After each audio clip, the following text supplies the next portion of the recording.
Breaking news tonight, the urgent sickness warning at major U.S. airports. The CDC announcing immediate screenings for a new mystery virus from China at some of the nation's busiest hubs. Dozens have been sickened, at least 2 dead. The first flight arriving this evening. Teams from the CDC being deployed in cases of a deadly mystery virus. Growing concerns at airports. Some passengers screened before they're even allowed to leave the plane. The World Health Organization calling an emergency meeting. The new warning about how it spread. In the past 2 weeks, the number of cases of COVID-19 outside China has increased 13-fold. And the number of affected countries has tripled. There are now more than 118,000 cases in 114 countries, and 4,291 people have lost their lives. Thousands more are fighting for their lives in hospitals.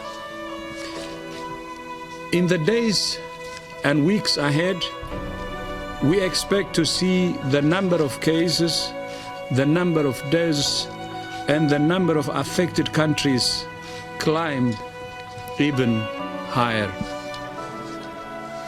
WHO has been assessing this outbreak around the clock, and we're deeply concerned both by the alarming levels of spread and severity and by the alarming levels of inaction.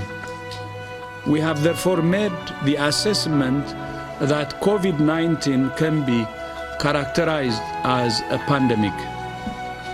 Pandemic is not a word to use lightly or carelessly. It's a word that, if misused, can cause unreasonable fear or unjustified acceptance that the fight is over, leading to unnecessary suffering and death. Describing the situation as a pandemic does not change WHO's assessment of the threat posed by the virus. It doesn't change what WHO is doing, and it doesn't change what countries should do. My fellow Americans, tonight I want to speak with you about our nation's unprecedented response to the coronavirus outbreak that started in China and is now spreading throughout the world. Today, the World Health Organization officially announced that this is a global pandemic. We have been in frequent contact with our allies, and we are marshaling the full power of the federal government and the private sector to protect the American people. To unleash the full power of the federal government in this effort today, I am officially declaring a national emergency. The shopping nightmare sparked by panic buyers and hoarders is leading to new problems tonight. Many stores are now limiting their hours.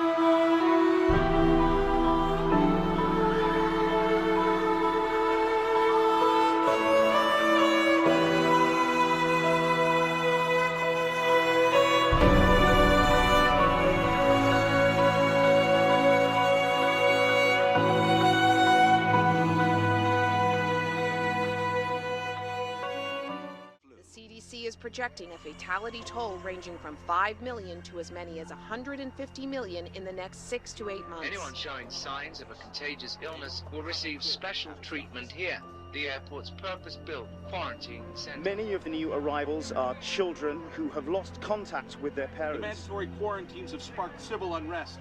families are being ripped apart. Containment is not very likely. Prepare your families, know your evacuation route. The survival rate is now approximately 1 in 500. Violence erupted in the city center tonight, the third incident in as many days. Martial law has been declared in 28 nations, including the U.S. and Canada. The reactor is overheating. We can't stop a meltdown. At this point, our generator lost its power. We just don't know where the government is. Of anything resembling civilian order. Due to the extremity of crisis, all regular government functions have been suspended indefinitely.